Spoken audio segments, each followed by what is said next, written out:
Very good evening, members, the viewers of this live webcast. The initiative of Bangalore branch during this Corona time, we are taking all through this live webcast.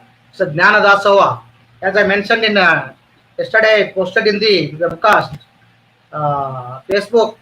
The Corona can't stop Jnana Dasava. In Corona, during Corona, many CAs and many members are involved in the social activities like Annadasava and other Dasava, and we are Bangalore branch concentrating on Jnana Dasava for our members and across the state, country, and few members also viewing from the abroad also.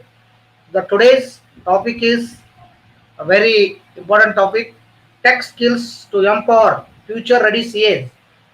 This session is going to handle by the unique personalities. That is none other than CA Abdul Rafeq. So he is the person last 34 years he practicing. In out of 34 years, last 25 years, CA Rafeq sir is practicing in the area of information technology. Members, you just the ESA book and ESA classes, the many students of is qualified and they are also practicing in the information technology with the motivation of CA Rafeq sir. So on behalf of viewers, on behalf of members of Bangalore branch, I welcome CA Rafeq sir. Sir, welcome you all from all the members. Thank you. So from due to Corona, I can fold it and I can say Namaskaram. Namaskaram. Namaskara. So before handing over the session, sir, only 2 minutes I need to address members. Yeah, please go. So tomorrow also we are having the session from the important following the revised code of ethics 2019 during COVID-19 by CM Mohan or Lavi. And day after tomorrow 24th, the health session and yoga session will be there. And again 25th we are having session on AS32. So continuous from this month and next month till Corona lockdown period, the our Jnana Daso from Bangalore branch will continue. So bring to the social activity from the Bangalore branch. We have initiated to take a contribution from the members. The our Bangalore branch members and our Karnataka state members, like just now I saw the CA Suresh Bandiwad also from Hubli, the viewing this live webcast. He is also contributed. So around 11 lakh rupees contributed to the Chief Minister Relief Fund and 9 lakh rupees to the directly to head office. So this is a social cause from the chartered accountants. So coming to the today's session, it's a very important session and very experienced man. CA Rafeq sir is going to handle these sessions. So I request members to enrich your knowledge and give your feedback to continue our Jnana Dasava. Over to you, Rafeq sir. Thank you. Hello friends, let's get started.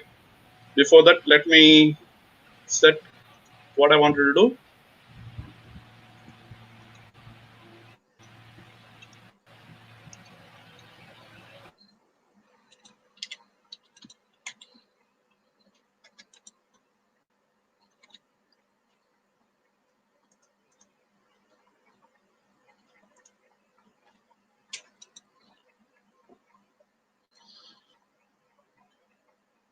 Hello friends, I'm delighted to present to you at this webinar.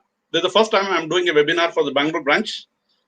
Long back I used to say that one of the most important blessings we could get is let's be born in interesting times. It looks like God has answered our prayers much more than what we requested. We are not only living in interesting times, we are living in challenging times. You must have seen that this challenge has differentiated the men from the boys. The CA firms which are able to operate at various levels of efficiency, and you find greater the use of technology, greater is the level of efficiency.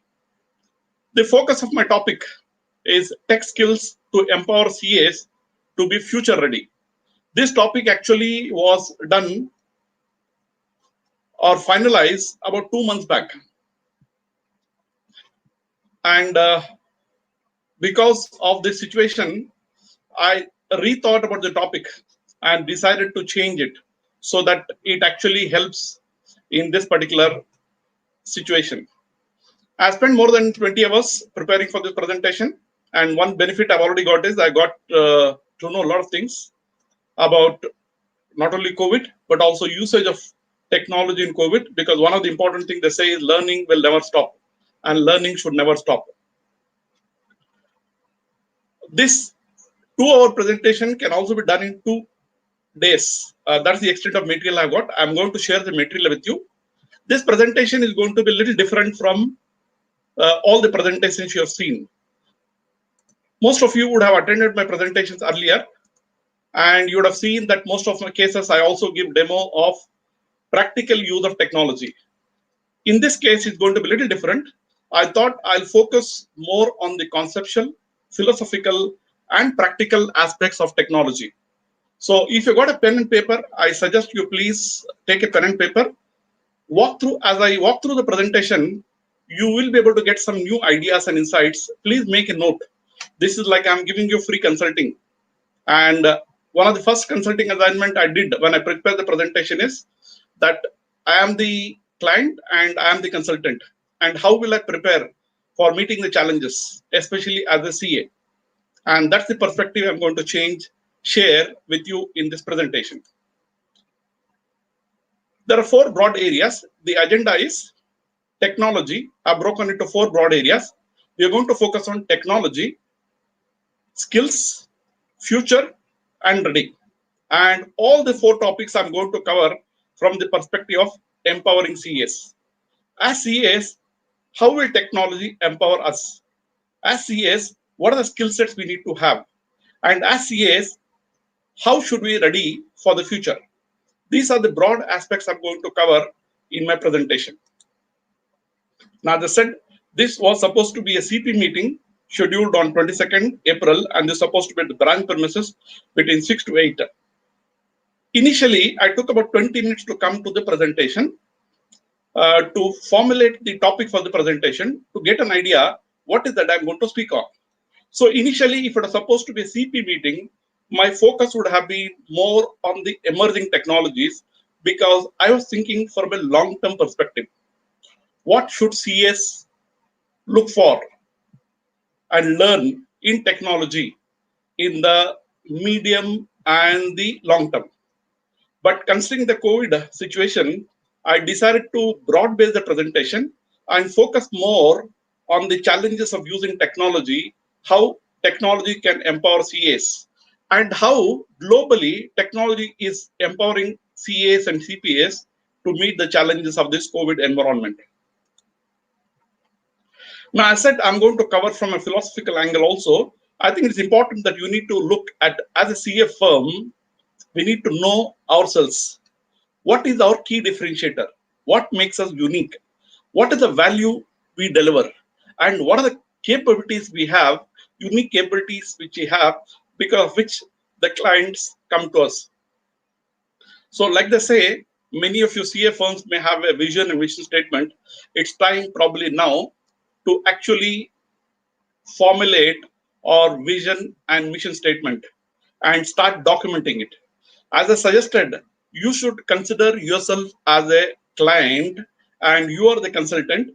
Please spend time. Now that you have enough time, please carve out some time and look at your future and look at what is that you'd like to do and the balance part of our life which has been granted to us.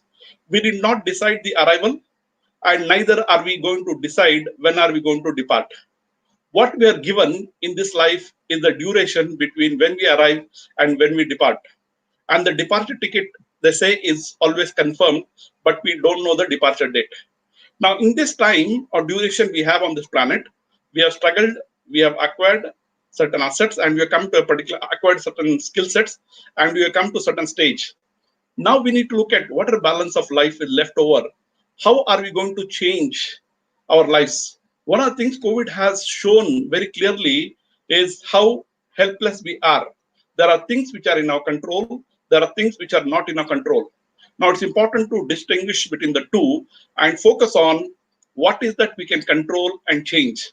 If you keep on worrying about things which cannot be controlled or things which cannot be changed, we get into too much of frustration.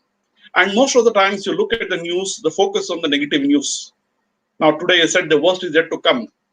So like Amitabh Bachchan used to say, I always anticipate the worst and prepare for the best. And as CAs, I think that should be our perspective. We know with the type of knowledge and skill set we have, we don't need to struggle for a living.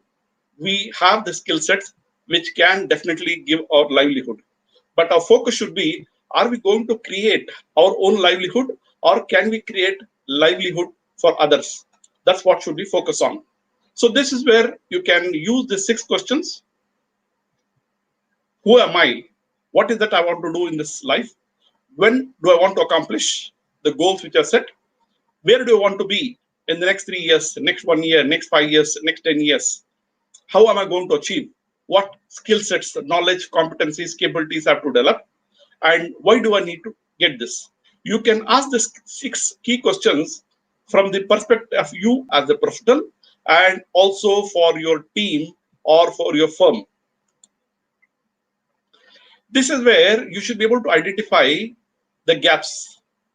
What are the type of gaps you may have? For example, you may not have this set the purpose very clearly. What is that you want to accomplish in this life? What is that your firm wants to accomplish? What is the philosophy of you and your firm? What are the principles on which you are practicing? What are the principles based on which you're living? How do you perform? What is your daily contribution to this planet? What is the performance of your team, of your firm? So you should be able to have key goal indicators and key performance areas. You should also be looking at what is the perspective from which you operate. Do you wait for things to happen, or do you make things happen, or do you wonder what happened? So it's important to be proactive and look at how can we accomplish proactively and work towards the goal we have set. It's also important that we should be pragmatic and be optimistic. And we should always monitor our progress. We should set goals and monitor how we are working towards achieving our goals. As I said, it's best to be a pragmatic futurist. We know we are going to live life in the future. It's important to take responsibility for the long-term consequences of our decisions and our actions today. Most of the time, CAs have been caught up in the routine of their activities and they're always busy. So now it's important to take a backseat, sit back, relax, and look at what is the type of future you want for yourself, for your firm, and how are you going to work for that.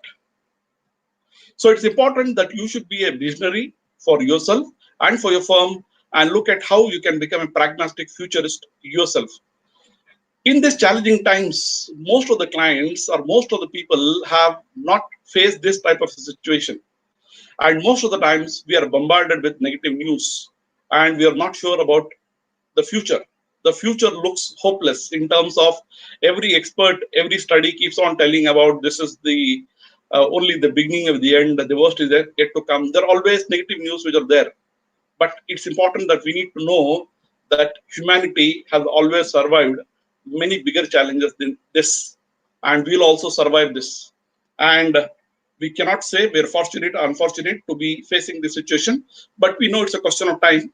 After some time, we are going to look back and see that during our times, we had one crisis like this, a pandemic like this, which brought the whole economy, the whole people to a standstill and made us prisoners in our own homes with the fear that we could not only be a victim, but could also be a killer. So it's important that we protect ourselves against ourselves and also protect others from ourselves. This is a rare and unique situation which you have faced. I'm sure all of you are taking precautions and staying safe. Now let's look at the first part of the presentation. I said I'm going to cover 4 parts of the presentation, but I got a bonus. Recently, I read some articles on impact of COVID, especially for the CPS. I thought I'll share this perspective with you. Let's look at impact of COVID, especially from a CPA perspective.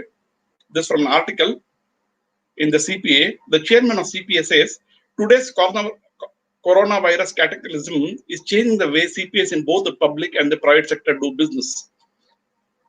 revamping in a few traumatic days what would have taken 5 years. In fact, it has brought a lot of changes, and that's what he says. What could have accomplished taken 5 years, now we accomplished in a few days. What are the changes? Are these for the positive or the negative? You find most of the cases we are focusing on the positive. So new opportunities for a new normal. Now what we are seeing now is a new normal. Now it's important that we should extract the positive from this negative also. We should know there are always better ways, and this gives us an opportunity to introspect and relook at how we are providing services and design new ways, better ways to provide assurance, to provide compliance services, and most important, provide value addition to our clients. It's important that we are more productive, more effective, and also timely, because we know time is of a very short duration. We are not sure about what is going to be there in the future. So whatever time we have to make the best of it. Now let's look at what the CPS say about the use of technology. They say because of the COVID crisis, this has had an amazing effect. We have fast forwarded the technology by at least 5 years. The use of technology has skyrocketed, and most of the staff working at home, and we have found ways to communicate with each other during the day. Like I said earlier, I've interacted with many CA firms of my friends to check how they are working in this COVID situation. And I found in most of the cases, those who are using technology extensively have been the least affected. Those who are dependent on technology, were earlier using technology, have been able to be productive, and they have been able to change the way they're working just by working from home by using technology. One big advantage of technology is it has still kept us connected. We are still able to do most of the work, and we are able to do all the learning using technology. If you see most of the ICA programs organized by branches and also by the regions, you find there is extensive use of technology for providing webinars. I was also surprised many of the skilled experts who have not touched technology, who are experts in income tax, service tax, and GST, and so many others. Now I found they are also mastering technology to the extent required, and they're making online presentations and webinars. So this shows that if you drop our inhibitions, like they say, necessity is the mother of invention. If you drop our inhibitions and start using technology to the extent required, we can definitely master technology for our specific purpose. What are the impact on CA firms? Now you find this is based on the CPA study. They say many firms that were never cloud-based, that didn't want to go cloud-based, have said, I need to be cloud-based. Now, if you see, the data could be available on the cloud or in your office or on the client. Now, if you are able to access the data, and the best option is if the data is on the cloud, you can access the data from anywhere, anytime. Another important challenge was how am I going to have remote workers if I don't have in a different structure, in a different environment. Now you find most of the people or most of the staff are working as remote workers from their homes. Now we also had challenges that this requires investment, and the environment has to be more resilient to change just like this. Now we can use this opportunity to see how we can learn and see that we encourage more of our remote working. In fact, they say COVID could impact people working from home, and this could become the new normal in many cases. Now, this environment is making many CS ponder over how do we restructure our organization to compete in this likely new world, and how do we make sure that we can provide the level of services that makes a difference to our clients. So, if you look at the impact on the CA profession, now I said we need to be pragmatic and also realistic. Now, one thing is very sure that we will come out of the situation as a profession better, faster, and stronger than we are. This will also help us to make the changes we know we should have made all along. Like I said, technology you can use willingly or unwillingly. Most of the cases, the adoption of technology by CAs have been more by compulsion rather than by choice. Now we know that we have been compelled to work from home and use technology. Now this will probably empower us to work more with technology. Another important aspect, it's not necessary as a CA, this will have a huge negative impact on a profession. Now, but this could also help profession jump a level or two over the course of the next year because we will push ourselves to be better than we have ever been. And that's what CAs are supposed to be. As resilient, we should be able to bounce back. Now that we know that we can work from home, we can work remotely, now we know that our clients could be anywhere, our employees could be anywhere, still the services can be provided. And that's what we have seen. It's not necessary that all the services can be provided, but most of the key services can be provided. What is the technology infrastructure you need to have? What are the technology platform you need to have? What are the process and systems you need to have? We have ad hoc done based on the situation. Now we need to spend time and invest resources to see that we are able to create the technology infrastructure, have the pros and systems which will help us to navigate these type of challenges so that we are better prepared for the future. Now, this they say is a type of transformational change. Now, one thing we're sure, our profession will be different on the other side of this. The idea that we're going to have more remote working is certainly going to become more than a concept. The idea that we're going to do more communications virtually is going to be more of a constant. The reality, though, is that it's not like technology will replace everything. That definitely not true because technology has its own boundaries of what it can be done. Anything which is repetitive, anything which is routine, anything which can be automated using technology. But there are various types of skill sets, interpretation of laws, regulations, and other expertise which CA has, which cannot be directly done through technology, but technology can be a supplement. Another important factor is it's not like we won't interact as humans together anymore. We will definitely continue to interact, but we'll have more choices. The effect of this COVID situation will be that in the initial stages, we will avoid going to crowd and there will be limited number of interaction in crowd. But I think it's only a question of time. We'll get back to normal after some period of time. But in the current situation, we'll have to see how best we can manage in the current challenge. Now there is a need to change. We have been forced to change. So the first thing that we all need to do is to set up in a crisis to recognize that we need to change. We need to accept that these are changing times, these are challenging times. We need to change so that we can survive. And this need to change is applicable not only for CAs, but for most of our clients. When the economy opens sooner than later, one of the biggest challenges most of our clients are going to face is the cash crisis. It's not just a question of revival, it's a question of survival. The first option is to get back things in order to get the momentum going.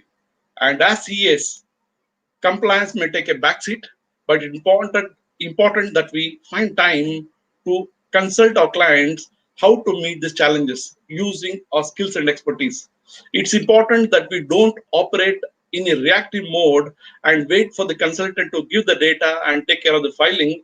But I think it's important that we are proactive, talk to our clients, understand the problems and pain points, and see how best we can provide our skills and expertise to be able to tide over the crisis.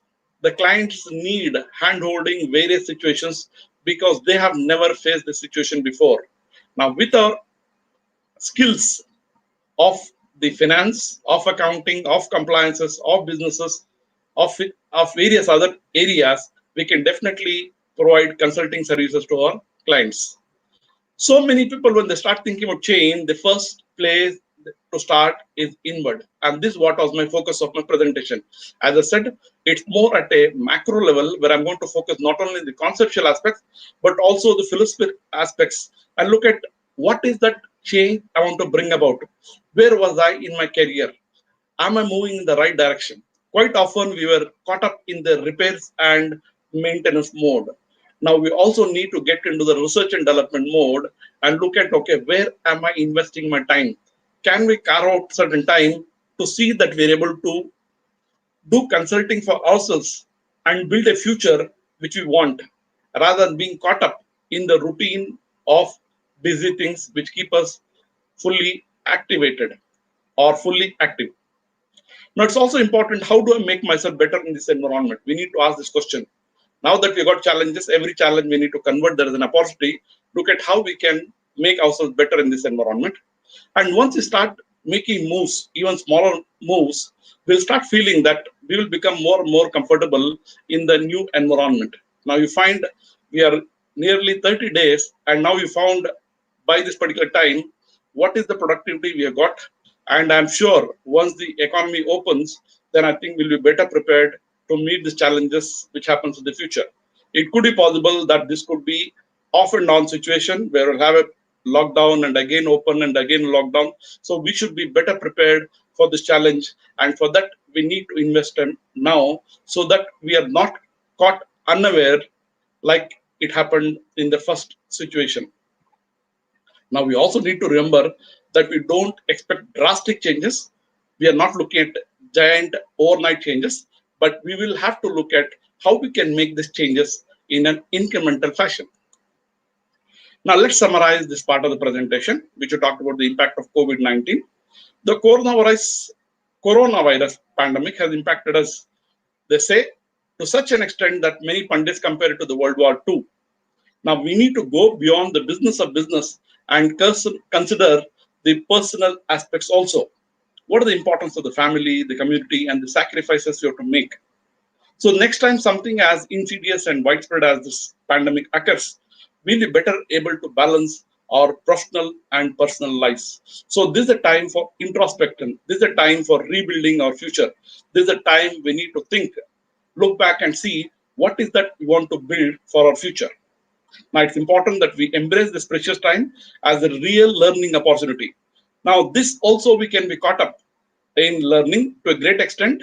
Now, we have some or the other webinars for running for quite a lot of time, and every branch, every region is overdoing itself in trying to do this e-learning activity. It's important that we should be clear about what is the e-learning activity is going to be useful and see that we are also able to spend time to build the future which we want. How we live, how we work, think, all these are going to be impacted. Like they say, we should know how to convert every challenge as an opportunity. When the life gives us lemons, we should know how to convert that as a lemonade. Now, these are all some key aspects of the impact of COVID-19 on CAs as professionals. Now, let's go to the first part of the presentation, where I'm going to look at how does technology empower CS. Many of the concepts which I'm discussing here you may be knowing, but I just want you to think back and look at what are the insights you can get. Note it down and look at how you can adopt technology. As I said, there are a lot of places where webinars have been made where they do a walkthrough of the technology. I took a clear stand that I'm not going to get into details of how to make technology work, but I'm going to focus more from the conceptual aspects and identify areas where we need to work on from a strategic perspective. I'm not looking at technology from an operational perspective. I'm just going to give you indicators of what is that you need to look at technology for implementation from a strategic perspective, and what are the competency skill sets you need to develop as a CA.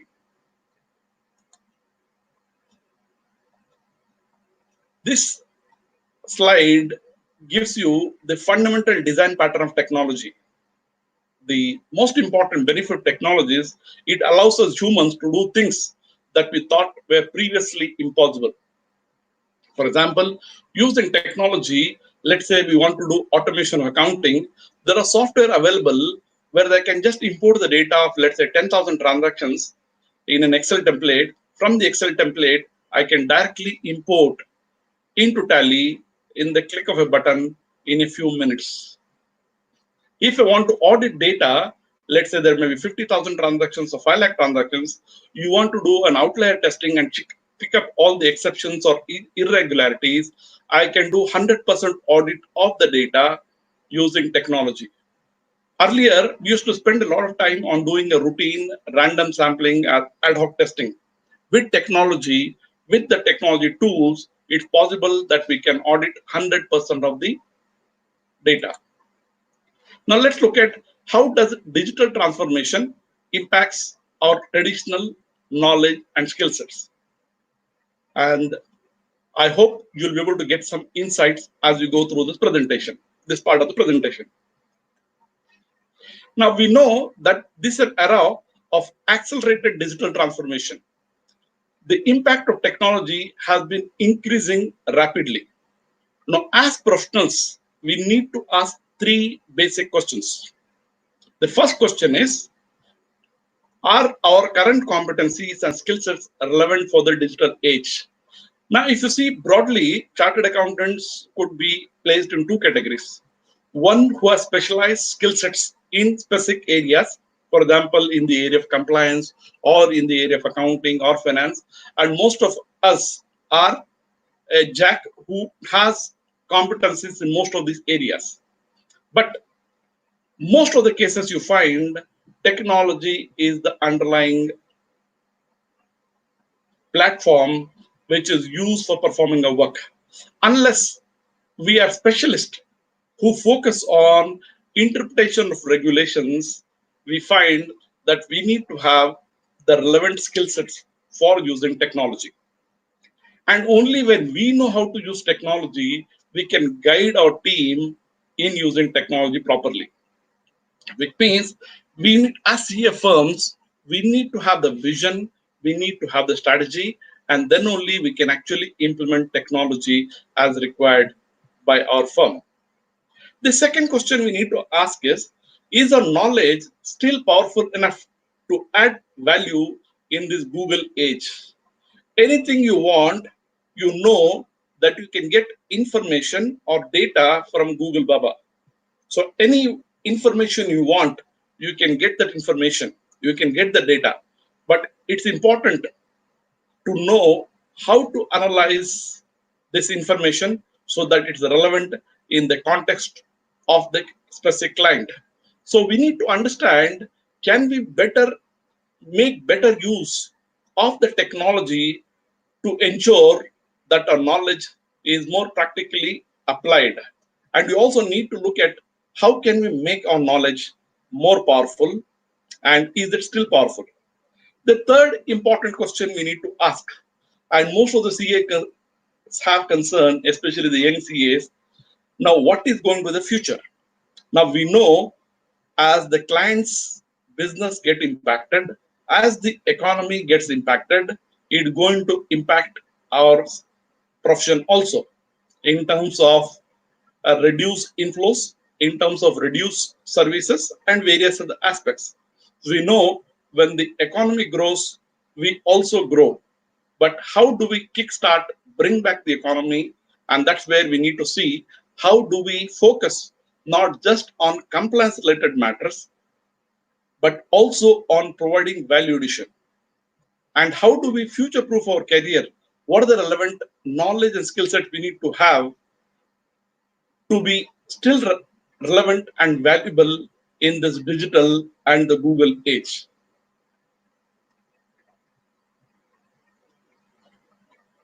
Let's go further and go back to the basics. Now, most of us as chartered accountants provide assurance services.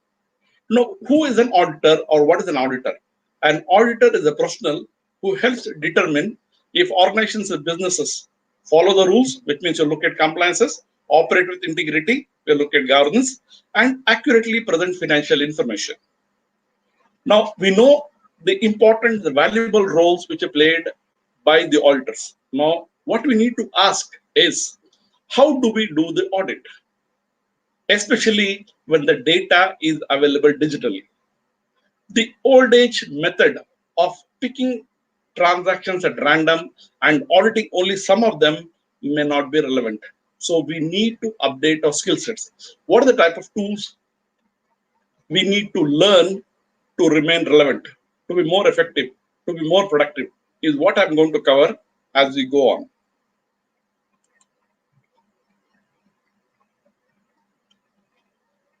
Let's go further. Now, this repeats the challenges of the digital data for CAs. We know there are a huge volume of transactions.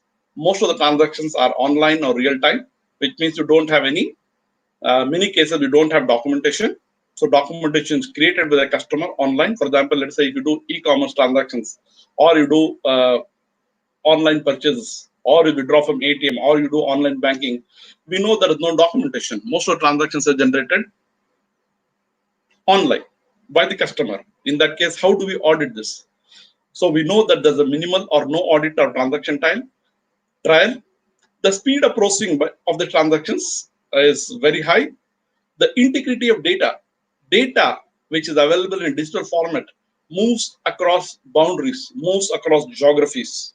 So the transaction which is happening at the ATM moves from the ATM to the core banking server and goes to the database and updates the database using the various application software. How do we ensure the integrity of the data at the various stages of processing, right from the input, transmission, and the storage? The controls which are available earlier, most of them were physical. Now they have become digital. Now, how do we audit these controls? Auditors are supposed to be control experts. Now, how do we audit these controls which are available in a digital format? Now, if you look at the coronavirus, they say it's an invisible enemy. In the case of digital data, we know that this is invisible data. We have learned, or we have to learn, how to audit this digital data. So all this leads us to decide that we need to know and remember that technology knowledge is a key skill requirement. And this technology knowledge has to be constantly and continually updated. Now let's look at the aspect of the change.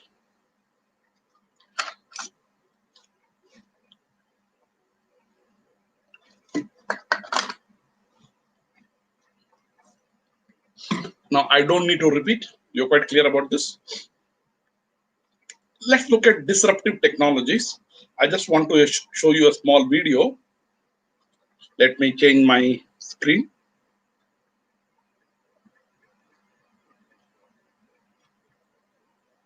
Okay, I'll come to the video later. Let me get going.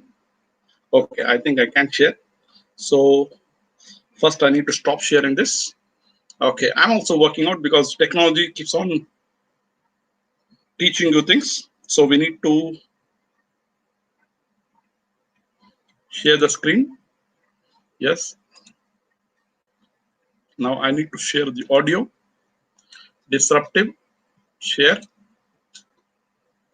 I hope you're able to see this video.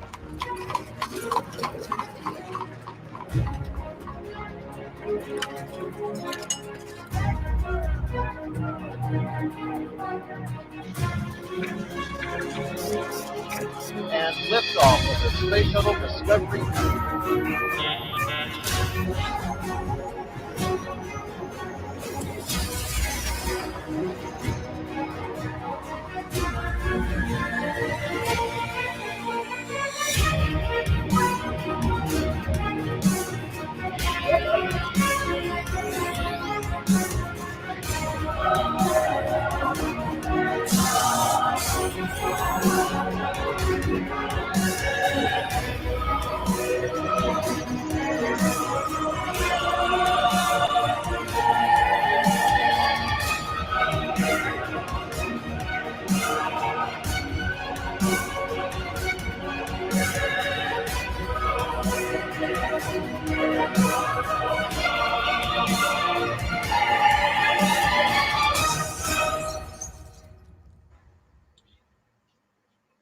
Okay, let me stop and come back to my presentation.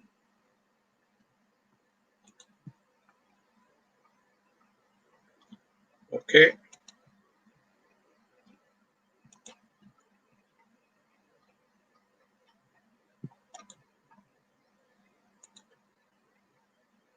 Let's see.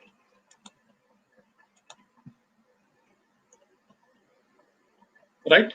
So what are the two key questions you could get from this presentation? Fine off. Disruptive technologies disrupt our life in a big way, both personal and professional. And those who survive and thrive are those who are ready to adopt to change. This is what is the most critical message you got from this video. Let me talk about the technology which is going to impact us in the short and the medium term. In fact, if I made the presentation at the CP meeting, most of the focus of my presentation would have been on these 5 or 7 technologies. But here I'm just going to give you, because my focus is more on the practical aspects of technology, more from the current aspect, not only from the future aspect, but this covers both the current and the future. Now you see there are 5 key technologies which we're talking about. And COVID has also brought out rapidly the need to adopt this technology. For example, yesterday I was reading an article where they say the BPO industry is going to be affected in a big way because many of the companies who outsource the services, they look at how we can adopt artificial intelligence, and whatever is routine can we shift to artificial intelligence solutions or artificial intelligence platforms using machine learning. We have blockchain with the technology which has been talked about. Now, considering the security issues which are there, now this could hasten the adoption of blockchain. We will also know that most of our employees are working from home and they also have access to client data. Now, the type of security we could have in the offices, we cannot have at homes, but still we need to ensure the security of the data. So cyber security becomes very important. And when you have data which is available in abundance, most of the data is available digitally, we should know how to analyze the data. There is no doubt that data is the new oil. In fact, somebody was saying that I think data is not the new oil, because data is much more than oil, because oil has become negative now, whereas the power of the data will never change. But to analyze this data, we need to use the right analytics engine. We need to know how to interpret the data. And that is what is the key differentiator of a CES knowledge, that he can analyze and interpret the data. The computer can process the data into information, but how do we interpret and analyze and use it for decision making is the domain of the CA with his skill set. We also have one more key aspect, which is robotic process automation, which is also going to come in a big way. What are these 5 technologies? We'll quickly cover this. What is artificial intelligence? Now, in brief, they say it's computers with the ability to mimic or duplicate the functions of the human brain. So what does it consist of? It consists of the people, procedures, hardware, software, data, and the knowledge need to develop computer systems and machines that demonstrate the characteristics of intelligence. Earlier, we thought computers could only do what they were asked to do. Now here, we are making the computers learn. The computers are able to learn from the data. For human beings, we use our experience for learning. In the case of computers, they use data for learning. And the more and more the data they have, they're able to learn, and that's the intelligence, and which is artificial intelligence. For example, if you want to read, let's say, the scanned report of, let's say, retina, to find out whether it has got any disease, they say using AI software, they can actually predict with 90% accuracy whether the disease is occurring, has occurred, or is expected to occur. So what are AI systems? This gives you a brief idea. So we have thought, which is systems that think like humans, behavior systems that act like humans. So we had human and we had rational. So human being had rational thinking, which means we could think rationally. So now in AI, we're also looking at how we can build systems that think rationally and act rationally. And this all in sum and substance what AI is all about, making systems think and work like human beings, act like human beings. Now let's look at a sub part of artificial intelligence, which is an application, which is machine learning. What is machine learning all about? A computer recognizing patterns without being explicitly programmed, which means the computer is able to recognize patterns, and based on that, it can learn. And that's what is machine learning. Now, what could be the impact of artificial intelligence? AI could make business process delivery, as we know, extinct. The good news is that human intelligence of highly skilled professionals such as CA is still going to be relevant. What is machine learning? How will accountants impact machine learning? There is a high potential for machine learning to provide augmented analysis to auditors, which means machines can learn and provide the data to the auditors. Auditors can interpret and do further analysis using machine learning. So they say that machine learning will not replace auditors, but auditors with machine learning will, which means if you learn machine learning, then you find that you will become irreplaceable because you can complement the artificial intelligence or the machine learning and operate at a much higher level. So it means artificial intelligence will supplement your intellectual knowledge. So it means AI will be complemented with HI, human intelligence, to provide superior solutions. So machine learning is a key tool in the auditor's belt of the cats, that is data analytics.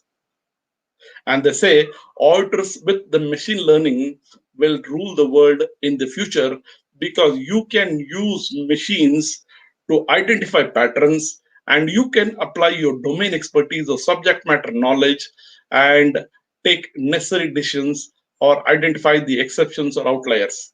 So machine learning can be used extensively on huge amount of data to identify fraud, to identify conformance, and for various other aspects. So the compliance verification or conformance verification will become much more easier when it's complemented with machine learning.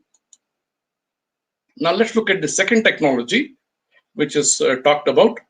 There are various streams of thought pertaining to blockchain. One stream of thought is that blockchain will do for the world what internet did. But there are also skeptics who say this is hyper. There's too much hype about blockchain. Blockchain is still emerging. It will take a long time. But all said and done, it's important that we should know what blockchain is. Blockchain eliminates the dependency on a central trusted authority for approving transactions. It facilitates and guarantees consensus among multiple decentralized participants in the market. You have a group of people who will arrive at a consensus for all the transactions happen, and that will be accepted. So the benefits of blockchain are transparency, cost reduction, and it enhances the speed of the transactions. One of the important aspects of a blockchain is the Bitcoin. Blockchain could make accounting, assurance, and compliance, as we know, extinct. For example, if you want confirmation or verification, you know that confirmation or verification between a buyer or seller is not required. A reconciliation of transactions or confirmation of balances may not be required because the transactions are automatically confirmed. Because transaction entered by the buyer is automatically confirmed by the seller and vice versa. So there's no need to reconcile. So they say after nearly 600 years of two-ledger bookkeeping practice and nearly 30 years of Excel spreadsheets, businesses are moving quickly towards use of automation to account for daily transactions. So we have three-way transactions or three-ledger transactions in blockchain. This shift will not only impact business, the way business operate, but also helps impacts the day-to-day role of the accountants. What is that we're going to do when most of the transaction confirmation or verification is not required? We can operate at a much higher level. For that, we need to know how the technology works, and then we can definitely play a role in deployment, implementation, and evaluation of the technology. Now, one of the applications of blockchain is smart contracts. What is a smart contract? Is a computer program typically in a blockchain platform that enables business rules and processes, which means you can include the business rules and processes inside the program and it automatically will be enforced For example, you have to make payment of particular suppliers on a particular time based on fulfillment of condition. And once those conditions are fulfilled, automatically the computer program will take care of other aspects of payment. So it's a digital transaction which is done automatically based on the implemented or agreed business rules and processes. Now let's look at, we have seen A, which is artificial intelligence, B, which is blockchain. Now let's look at C, which is computer security, or it also refers to cloud computing. Let's look at the security. Now this gives you the A to Z of computer security. When the data is available and is being accessed from multiple platforms remotely, it becomes important that you need to ensure the security of that information. And security refers to confidentiality, integrity, and availability of information. Now, this slide, I'm not getting into the details. You can use this as a checklist for the purpose of evaluating how well you are implementing security. This could also be used as a guideline for your firm, how information security or computer security can be implemented in your firm, and for your, you can also use this for consulting for your clients. Now let's go to the D of the ABCD of technology, which is most important, which is the data analytics. We know in an increasingly digitized world where the data is invisible and is digital, data analytics plays an important role. There are key factors you need to understand. First, in what format is the data available for audit or for assurance or for compliance? Second, what are the key to access the digital data? How do I access this data? We also need to understand that data is everywhere. For example, if you look at an environment of a client who is operating using cloud-based accounting software, you are not sure where the data is. But the beauty is, for the user, data is available everywhere from anywhere. So that throws a big challenge. You need to ensure that the data is available everywhere, but you also need to ensure protection of this data. You should also know how to analyze this data. We know with the manual approach, the audit tasks are tedious and cumbersome because of the volume of the data. And even if you use Excel, although Excel is an excellent tool, Excel has its own limitation of what you can do or what you cannot do. It's important that we should know and learn various tools and techniques of data analytics. So what is the data analytics software?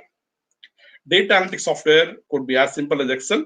There could be general audit software, which could be added into Excel. There could be general audit software, which are specialized audit software with specific CAT functions. CAT refers to computer-assisted audit techniques. There are also application software. For example, let's say if you take Tally, they have standard and ad hoc reporting and query features using which you can do data analytics. You also have specialized audit software. For example, let's say CBS has an audit module which are specifically designed for data analytics by the auditors. So depending on the need, you should know which data analytics techniques and which data analytics software to use. Now, there are also various presentations made by experts, which is available on ICA Bangalore, which talks about how you can use Excel as an audit tool, how you can use Tally as an audit tool, what are the audit features in Tally. There are also presentations now, you would have seen in April, which has been made in various webinars. We talk about how you can use Excel in a bank audit, how you can use audit software for a bank audit, how you can do audit in a Finacle environment. So what is important is that we should know there are tools and techniques available. Once you know the tools and techniques available, then we should explore how to use the relevant tools, techniques, and the technology.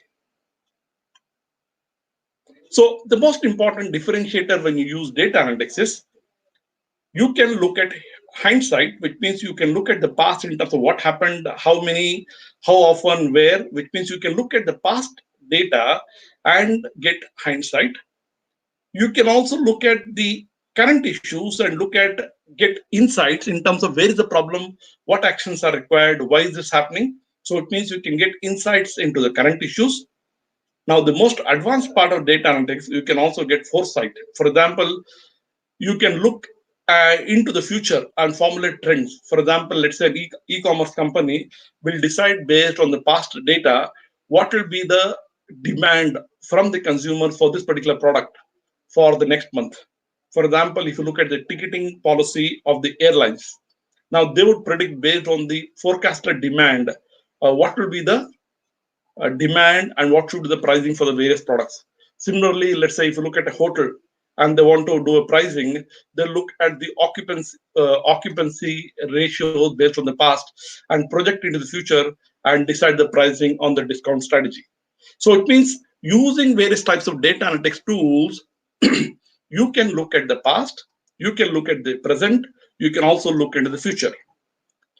Now, you should be very clear which is the one which is most valuable for the clients. Most of the times when you do audit, we are caught up in the past, which means we do a postmortem of what transactions happened in the past.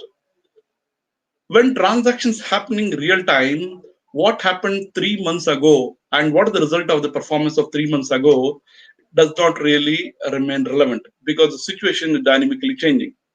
So the more important compared to the past is, okay, what should be my pricing? What should the decisions I have to take in the present? Which means I should be able to use data analytics to decide on the present actions. Data analytics is primarily used as a BI tool by the CIOs or the CXOs. So it means I should be able to look at the pricing pattern. For example, let's say Amazon decides based on the click ratio, what are the percentage people who click and what is the conversion ratio, they decide whether the pricing strategy for that particular product could be changed. For example, they say there are 7 clicks and one of them should buy. But if they find in a specific product category, there are 14 clicks and only one customer buys, then they find that probably the pricing has to be changed or the product is obsolete and then decide what should be the action taken. So most of the cases you find the data analysis is used for the purpose of getting insights so that we can take necessary actions. So it means it is used primarily for decision making in the present. But in many cases, you are also interested in what is the action I have to take in the future. And that's where you look at foresight. The management is prepared to pay more for providing insights and foresights and not just for hindsight. And if you learn the techniques of data analytics, definitely you can provide insights and foresights and not necessarily the hindsight in which we are already experts. Because as auditors, we know what went wrong and we can also say why it went wrong. The management is interested in not only knowing what went wrong, they want to know why it went wrong and what action can we take currently. Also, can this action be repeated in the future? What will be the impact of that action? This is what we need to look at. So fundamentally, if you have to summarize the use of data analytics, we are looking at using data, applying the algorithm, and then looking at what action can we take. So if you have to look at one sentence which summarizes this is the 3I. We need to infer insights from information. And with the domain expertise and subject matter knowledge, chartered accountants are most suitable for doing data analytics because they can understand the business, they know the business rules, they know the compliances, and based on that, what they need to know is how to learn technology, how to use technology to be able to infer insights from information. Broadly, if you have to use data analytics or CATs, that is computer assisted audit techniques and tools, these are the 4 key factors which have to be taken into consideration. First, you need to understand the business process. You need to understand the regulatory requirements. Third, you need to understand what is the organization structure. Fourth, we need to understand the technology deployed. Now, this particular slide can also be used for providing consulting services to your clients. Most of the cases, if you see, the type of services were provided were based on the regulatory requirements or the compliance requirements, where the focus was on the client providing the information or the data based on which we took care of the compliance services. Now we need to be proactive and look at what are the business process of the client, how is the business impacted, what are the current organization structure, what are the technology which is being employed by the client, and based on that we can look at and study the impact to the business because of COVID, and then provide consultancy services on how they can mitigate the situation or how they can survive and thrive in this COVID environment. Because COVID situation, the economic fallout is going to be quite huge and impacts every enterprise. Every client will be impacted because of COVID, because the client has clients and the clients are impacted. So it has a cyclic effect. So it's important that we need to understand the client business process, look at the various implications, not only from a regulatory perspective. Regulatory perspective, we know we are already experts. We need to shift gear and look at the business processes. We need to spend time and understand business process.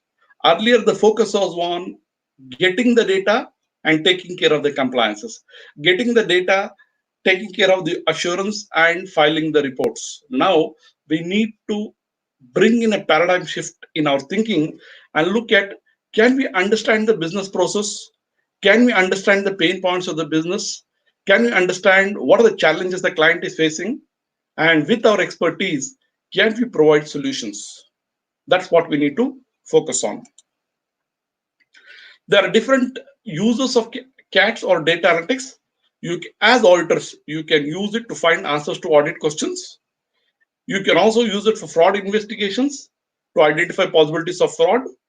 It can also be used by the management to get insights and foresight.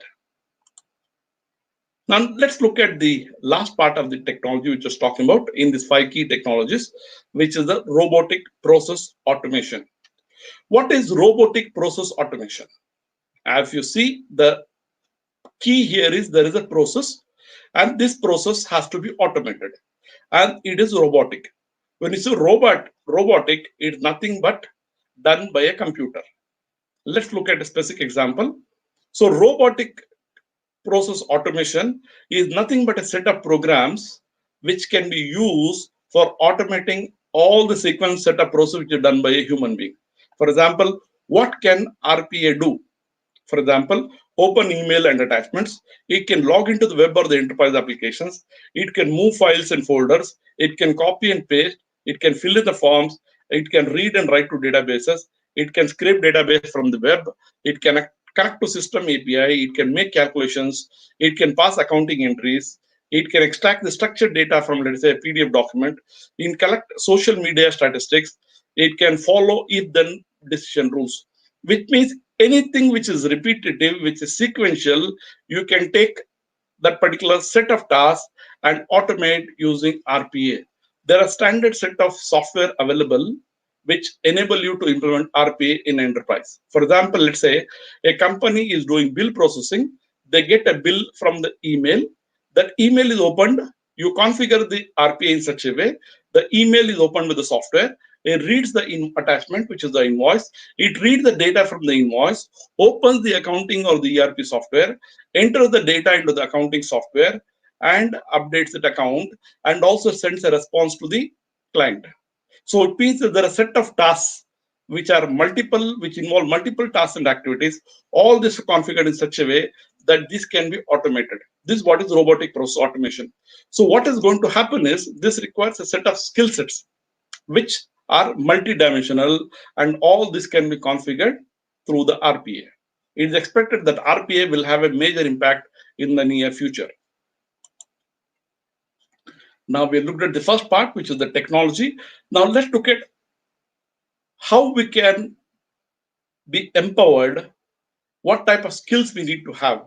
And here, when you say skills, we know that there are various types of skill sets. I'm not going to talk about skill sets pertaining to compliances. I'm not going to talk about accounting or finance or various other assurance. Here I'm only focused on technology skills because technology is the bedrock which can complement your skills. Now, the focus of this part of the presentation would be on the technology skills and how this can empower CES. The most important thing you need to have if you want to automate is you need to put that as a process, a set of tasks, a sequence of activities, or a process. And this is what Edward Deming says. If you can't describe what you're doing as a process, you don't know what you're doing. Later on, I'll come to some examples of, let's say, software. If you want to implement a software which takes care of your office management, and let's take a simple example. You want to file your income tax returns. We are implementing this particular software for a CA firm, and they're not able to give 4 steps. Okay, step one, if there is a date, if there is an income tax filing to be done, now first thing is we collect that particular data and we analyze the data in this particular way, and then we process the data and we fill that particular data. So there are a sequence of steps which is done manually, but you need to think through that as a process, which means if you want to use technology, the first thing you need to develop is what is called as a SOP, standard operating procedure. For each of the activities or the job which is done, the task which is done, you need to make that into subtasks and activities and say, if a clients come to me for a service, okay, can I break this into multiple tasks? Can I delegate this to multiple people? Can I monitor its execution along with specific timelines so that I can also compute the cost and ensure timely delivery and also ensure repeatability of the quality of the service? And this can be done if you're able to standardize all your tasks based on a process concept, which means a process would mean that there's an input which is processed, and at the end you get a deliverable which is an output. For example, the client comes to you for doing a tax audit. So the input is the client gives you his books of accounts, gives you the income tax returns which have been filed, gives you the additional information is required. These are all the inputs. The process you're going to do is you're going to analyze the data as per the requirements of tax audit, gather all the information, process all that information, and finally you're going to prepare the tax audit report. And this tax audit report is also going to be filed using your digital signature. So it means you have an input, there is a standard sequence or steps you follow, and at the end there is a deliverable which is the tax audit report which is filed.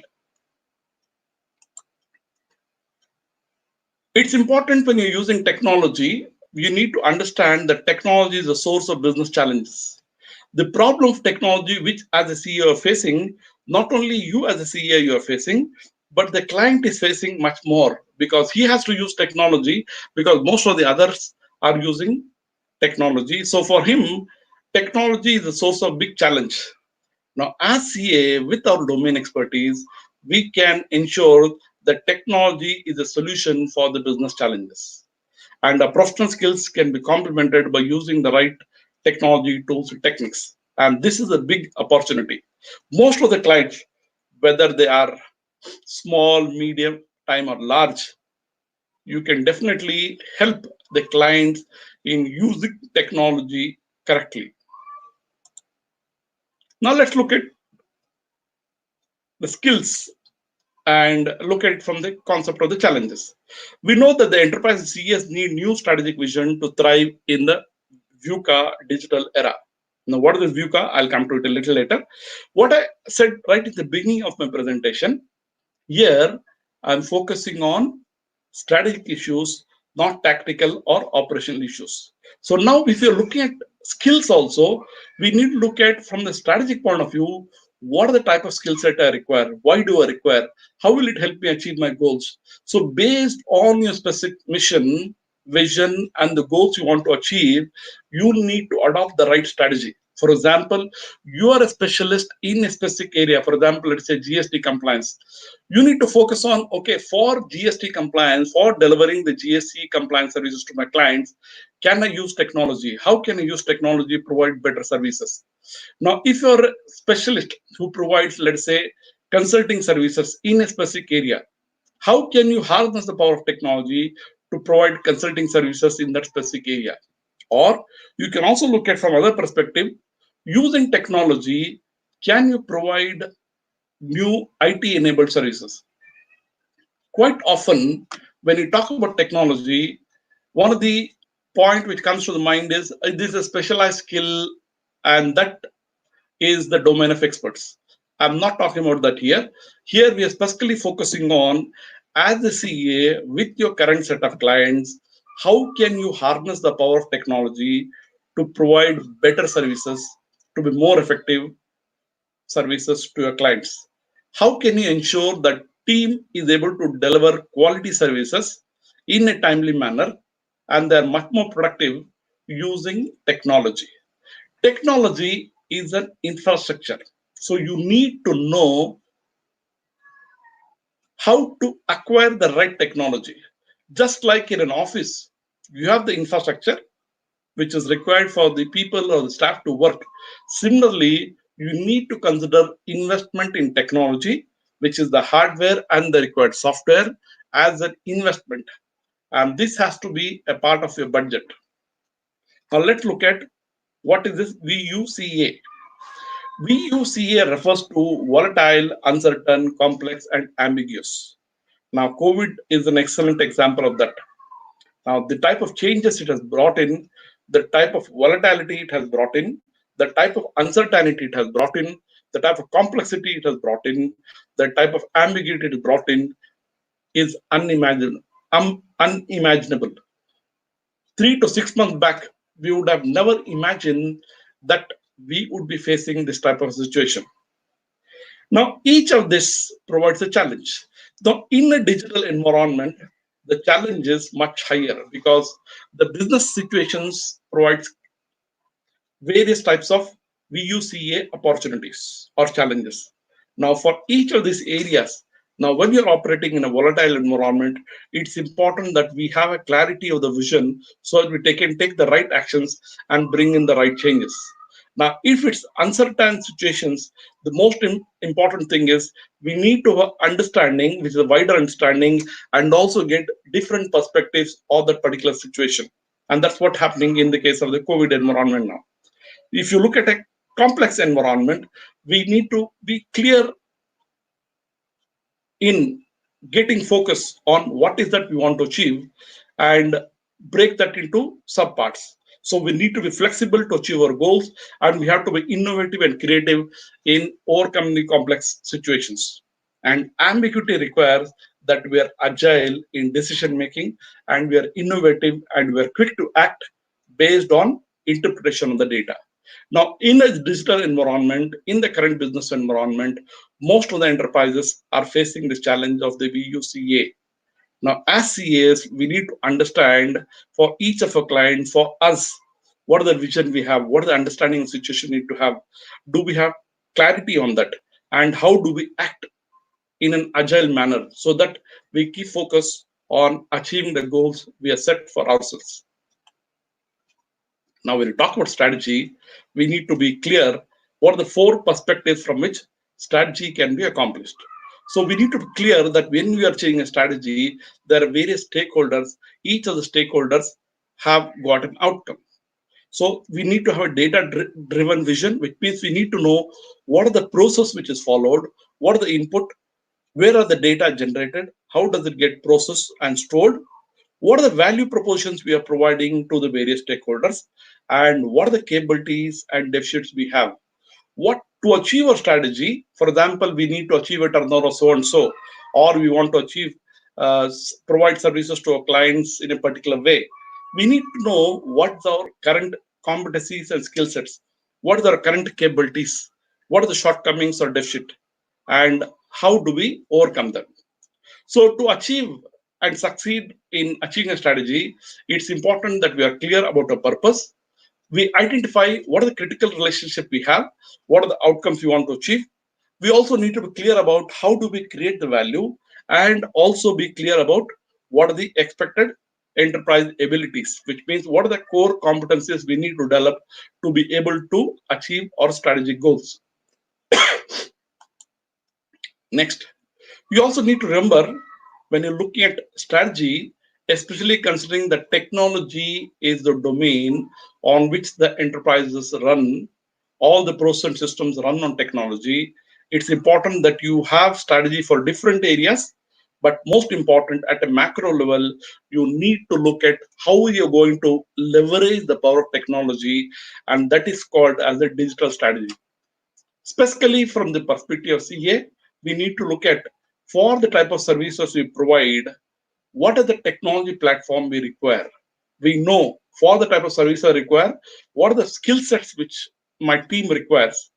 But to be able to provide the services, what are the technology capabilities and the technology skill sets they need to have is also another area we need to focus on. And this is where we need to look at from a proactive perspective rather than a reactive perspective. So we need to look at it not from an operational perspective that will buy a software to perform a particular task. Instead of that, we need to look at from the point of strategic perspective to see what is that we want to achieve and how do we implement the software which is required, the technology platform which is required, so that our team can deliver to our clients in the manner which is envisaged. Now, when you look at value creation, and this is an important example, you see a bar of iron costs rupees 250. Now, when it's made into horseshoe, it's worth 1,000 rupees. Made into needles, it's worth 10,000 rupees. Made into balance springs for watches, it's worth 1 lakh. So, as far as skill sets is concerned, the skill sets which we have can be harnessed much more powerfully if you know how to complement it by using technology. That's the point which I was driving at here. As knowledge workers, we can ensure that we get and deliver the highest value for our knowledge with the right type of value creation using the right type of technology platform. So we know that we need to complement our skill sets using appropriate technology. What is appropriate technology? What is the right technology? There is no specific answer. There is no right answer for this. You need to identify your own unique mission, vision, strategy, and goals. And depending on that, you need to decide and pick up the technology and the tools which are required. There is no dearth of technology solutions. What is required is the willingness for us to explore. We need to invest before we can harvest. So we need to invest our time and resources in understanding, first of all, what is that we want to achieve, what are the type of services we want to deliver, what are the current capabilities, what are the current technology infrastructure, what are the technology infrastructure or solutions which are required. Based on that, we need to identify the gaps and ensure that we are able to bridge the gaps by investing in the appropriate level of technology. Technology requires an investment, but it can definitely pay back. We should be willing to invest in technology. And that I found in most of the CAs, this is the problem. We are not able to see the benefit we are able to derive from technology. Now let's look at this example. I just want to ask you, what do you see here? Got an idea? Okay. Let's go further. Let's see whether you're able to see this. Now, what is the message I want to drive through this? When you're doing compliances and we are focused only on doing the monthly filing, you're only lost in the details. You're not getting the big picture. You're only taking care of the compliance where the data is provided and that's been filed. It's important that we need to get the bigger perspective, which means we need to see the big picture. Now, it's not just about filing the data, whether it's a composition return quarterly basis or it's a monthly basis, and uploading the invoices. We also need to be able to look at okay, what are the input credit he has got, and whether he has availed all the input credit, what is the turnover, what are the type of sales he has made, what are the profit ratio. Now the question is whether this is the domain of the your services. Now this is where you need to start exploring. You first start exploring the data, checking the particular data, and then you can start offering insights to the client. Then the client also knows that you are able to not only take care of the filing, but you are able to provide value addition in terms of providing insights and guidance on how he can do the business in a better way. So a big picture always helps in understanding the enterprise better. So what is important is when we are leading our life or a firm, it's important that we lead with purpose. Why are we existing? Why does our firm exist? Why do I exist? What service do I deliver? And do I deliver value?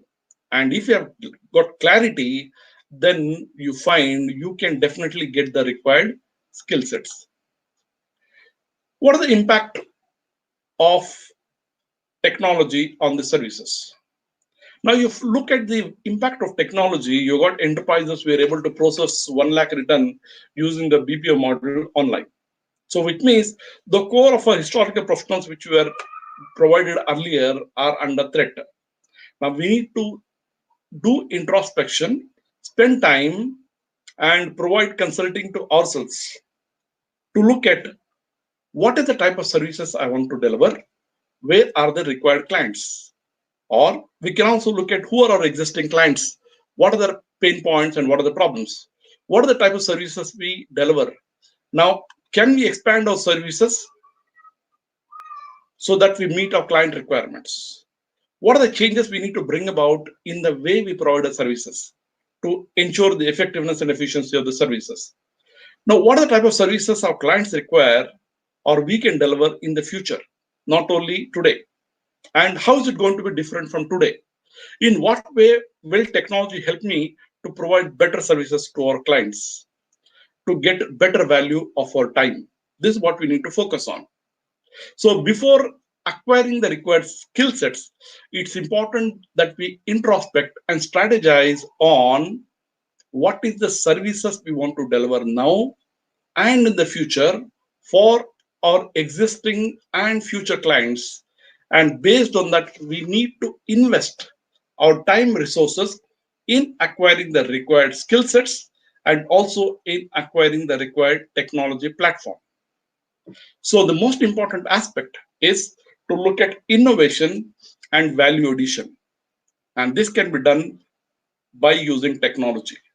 And value addition can be achieved by using technology in the right way. Now let's look at specifically what can CA practitioners do, especially during this time of uncertainties. The opportunities will arise for our clients because for us, like they say for doctors, even the patient lives, there is this one, even the patient dies, there is a service to be provided. So we know enterprises live, there are a lot of enterprises which are going to face problems, there are enterprises which are going to die. So in all the cases, there is an opportunity for us to help our client. The current situation is embroiling or creating a lot of issues and problems for most of the mid-sized business, not only for the large businesses. And for small enterprises, it's much more higher. As SME practitioners, we find that we can definitely provide consulting services to a client. We know that the financial audit or the compliance audits, the compliance situations will continue to exist. This may have been only postponed, but can we go beyond that? That's what we need to focus on. Now, the challenge or the motto we should adopt is we leave no stone unturned. So it means CES while conducting audit should also be focused on how to help a company to be better positioned for a quicker turnaround once this pandemic situation has dissipated and the economy begins to regain strength. So it means we should be ready for the after corona situation. To demonstrate the actions of trusted advisor, CA should look at the moving parts of the economy and how they impact the clients. It does not matter what is the size of a CA practice. It requires, like I said, a wide angle view of the market and the economy. The return to the normality will always occur. It's just a question of time. Now we should be prepared so that we can guide our clients. Now let's look at practically, if you look at skill sets, what are the type of services we provide? Broadly, this can be put into four buckets. So we look at office management software, where we look at clients, work or staff. This could be pertaining to accounting, finance, MIS or CFO related services. Or the third area of service could be compliance, which could be consulting or filing services. Or the fourth area is assurance, statutory and management.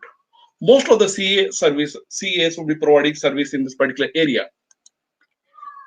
For these or for each of these areas, there are technology solutions or software solutions available.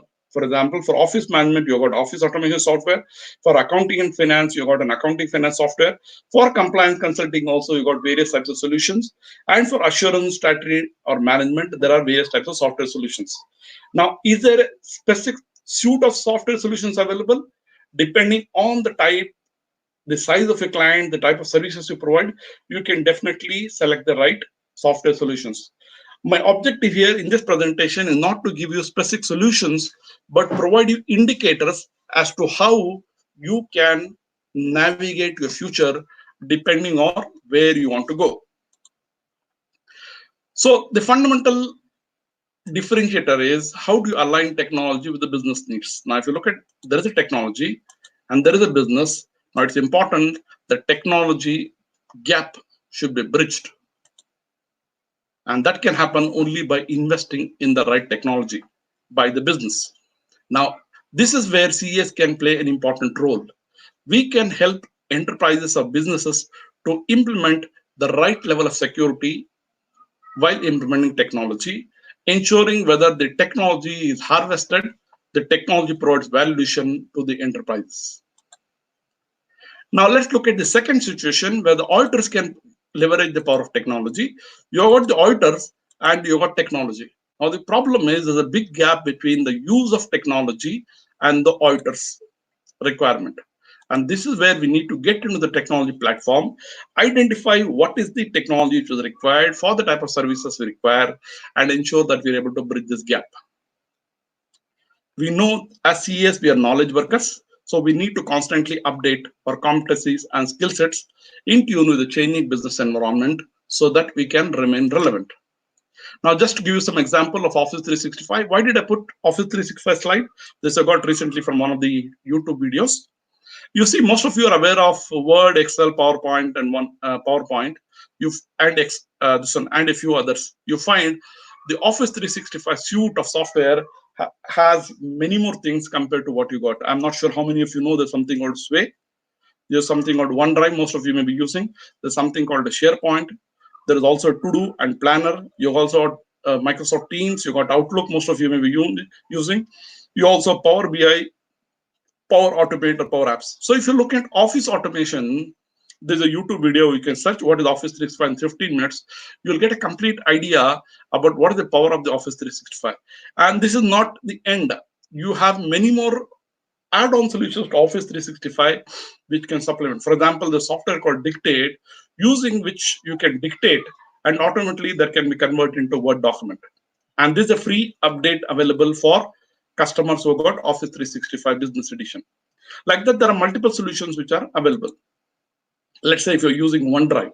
Now, this is a free cloud-based storage solution which is available for all the customers of Office 365, which means you can store up to 1 TB of data. Not only that, you can ensure auto backup sync, everything, and there is no confusion, auto version. There are so many features which are available by using OneDrive. I'm just giving you one example. Similarly, for Office 365, you also have the Google suite of software. You also have various other vendors who provide various types of solutions. So you need to look at, okay, if you're looking at office automation, what are the things you need to look at? Similarly, if you look at office management software, now office management software, what is the ideal solution? There should be a web application to manage the day-to-day workings of the CA practice. So you should cover the entire life cycle of the service management of all the key process.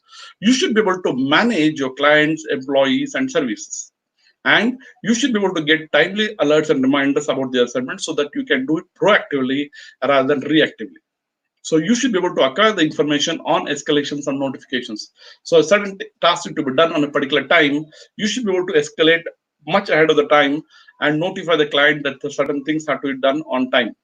So you should be able to get overall bird's eye view through charts and reports. And this what is typically what is required in office management software. Are there office management software available? Yes, there are multiple office management software solutions available. You can explore on Google and also talk to your friends who have implemented one solution or the other. Now, what are the type of services which are offered by a CA? It could be business process outsourcing, regulatory compliance, audit assurance, consulting advisory, litigation assessment. You find most of the office management software will provide the complete suite of solutions or the suite of solutions as required by you. So what is important? The bottom line is we need to rethink, re-strategize, and reorganize so that we can create the future we want. So this requires that we need to have fundamental rethinking in the way we use technology. We also need to have fundamental rethinking in the way business can be done using technology so that we can provide consulting services. So they say the question is not whether technology will disrupt us, but only when. Now the question is, are we ready for the future? So if you look at quickly the technology usage, if you look at accounting, finance, or BPO services, the technology or the skill level in terms of the involvement of the partner could be less or it could be low. Compliance, especially if it is the filing, most of the cases you have an automated solution which are using it. But if it comes to consulting, technology may not assist you in a big way. You can use it to a certain extent. Similarly, if you look at assurance, whether it is statutory or management, you can use technology to a medium extent. Similarly, is a business advisory or implementation services, or you can talk about IT-enabled services, the usage of technology can be quite high. Now, depending on the type of services you provide, you can decide what is the right technology platform for you. They say earlier, accounting was the language of the business. Now, technology is the language of the business. What are the type of services you perform? You find technology is the bedrock or the edifice on which that particular service can be provided. So just to give you an example, let's look at technology and look at from the high-low parameter, and you look at the work done. Now, I'm sure most of you, based on the COVID situation, you would have known that higher the level of technology implementation, higher the level of the work done. Lower the work of technology, lower the level of technology deployment, lower would be the work done. This I'm talking specifically about routine tasks which are taken care of. Similarly, if you look at from the point of automation, you should know very clearly, this is just a simple example. If the tasks are routine or repetitive, which can be process oriented, which means you can document at a standard operating procedure, and there is software available, you find the more and more they are routine or repetitive, you can automate using technology, which means the higher the repetitive or the routine task, the higher the possibility you can use it for technology. Now, using technology, this is what is possible. You should be able to carve out the type of future you want. Now, let's look at the third aspect. I'll take another 10 minutes, then we'll have Q&A. Now, let's look at the future. Now, we talked about the skill sets. Now, let's look at the future. I'll quickly cover some of the key aspects. Now, this is a publications from the IFAC, which talk about future fit accountants in business. If you are a CFO or you are in a finance function, so this gives you the perfect perspective. These are documents that are available as free download for you. You also have the guides which are available. This gives you a set of guides. You should just go to IFAC or search on Google. You should be able to download these guides. What I'm hinting at is it's not necessary that you should be restricted to what the ICA publishes. If you want to become a global consultant, you can use the knowledge. There are documents available which you can read, study, and standardize your processes so that you can provide services to your client globally. So if you look at practice management, there is a practice management guide which is available free, which gives you a perspective of what are the new and emerging technologies, what should be a technology strategy, what are the type of hardware, software options you look at, what are the type of technology risks. It also gives you a good practice checklist for small businesses, which you can use as a guidance. Now, if you look at practice transformation, this gives you a document which explains Okay, priority areas focused on leveraging technology, talent management, and building advisory services. So you see, at a global level, all the information you need to specialize or harness the power of technology is already available. What is required is a willingness from you to explore. Now, there is a presentation on the future professional accountant by IFEC, and this is what they expected, the type of skill set they expected from the client. Now, let's look at the future. There's a publication called The Future of the Professions, uh, how technology will transform the work of human experts. And this talks about what will be the impact of machines on professionals. I'll not get into the details, but the bottom line is technology will be the main driver of this change. So, the key message which I wanted to convey about the future is the road ahead. You either evolve or you become extinct. As CES, we are supposed to be intellectuals, and knowledge is our capital. Now, if we are able to apply this thought to technology, we find that we can definitely survive and thrive all the challenges we are facing in this world. Now, let's look at the last aspect, which is about the readiness aspect.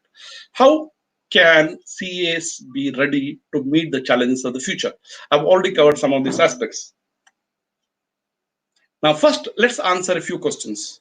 Are you a Jurassic auditor? There's a link which I've given. If you go and look at the video, now you need to ask whether you are a Jurassic auditor, which means, are you obsessed too much over the past, which means you're stuck in the past?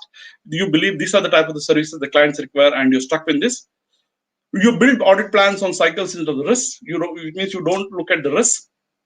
Develop audit plan and stick to it, which means you are a lakir ka fakir, which means you decide this is what you're going to do, this is how you've done it, and you're going to continue to do it in the same way, which means you're not open to change. You do not believe technology can be used, which means you avoid using technology. You know that what technologies can be done, it can be done by your team, it can be done by you much better. You avoid auditing technology. Whatever is required, you have your own standard process and methodologies, and you feel that is more than enough. You write about the conditions, about what went wrong, rather than providing solutions and recommendations. And you call audit clients as auditees. Now, if you meet all these conditions, they say you are fit to be called a Jurassic auditor. You need to ask yourself, which are the questions you answered yes. Now, based on this, now you also need to look at how can you go beyond this. Now, let's look at the impact of CA. This is what I got from the global reading. CA should conduct a retrospective or introspection after the dust has settled to consider. Now, based on what happened in the COVID situation, what went right? As a firm, as a professional, what went right? What went wrong? What gaps we need to fill to effectively manage a future crisis? For example, did we use technology effectively? Did the engagements of the assignments work around maintain the quality of the work required? Were you able to work remotely? And was the quality of the services better or compared to the normal environment? So the challenge and the opportunity is, how do we chart our future or the destiny in the new digital age? So they say the focus should be on risk-based method rather than just checklist-based approach, which means you need to think out of the box, look at what are the risks in the enterprise, and accordingly check out your plans or strategy of how you're going to provide services to your clients. What are the impact of technology on enterprises? They say it's not about the speed, but the direction. So we need to pause to unlearn, relearn, and move to new orbits of growth. We need to reset our compass in the right direction to reach out our destiny as skilled professionals. Now we need to remember, on the road to human progress and the prosperity, COVID-19 provides new challenges. Now the question is, can we convert that as an opportunity? Now we need to remember, on the road to human progress and prosperity, COVID-19 is not a full stop, is not a comma, is not a colon, but only a semicolon. But all depends on how we are able to overcome the challenge. So can we make assurance more assuring? Is there a better way to provide services, even if you have to work from home? Yes, it's possible, provided we know how to use technology, provided we know how to implement processes for all the services we deliver. Each of our firms has a unique way of providing services. can we standardize this process? And can we automate this process? And then we ensure that we are able to make this task repetitive using technology, ensure quality and repetitiveness of the task, and also ensure timely delivery and provide value to the clients.